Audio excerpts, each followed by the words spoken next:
आज हम loud speaker कैसे काम करता है के बारे में बात करेंगे। लाउड स्पीकर में बरकी सिग्नल डायफ्राम को आगे पीछे करने और इस तरह आवाज़ पैदा करने के सबब बनते हैं।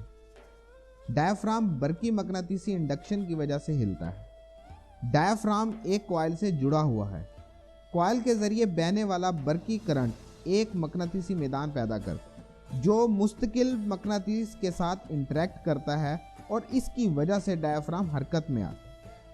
हरकत की सिमत करंट की सिमत पर मुनहसर है।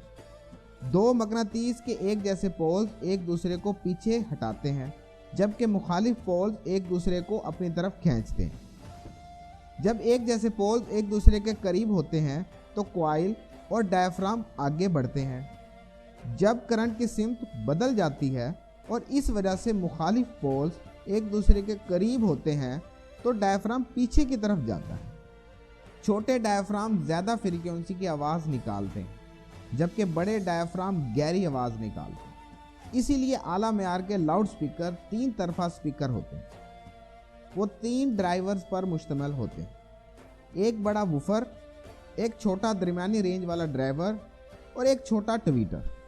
आने वाले इलेक्ट्रिक सिग्नल को ऑडियो क्रॉसओवर के ज़रिए हर ड्राइवर के लिए मौजू मुख्तलिफ फ्रीक्वेंसी रेंज में अलग किया जाता है।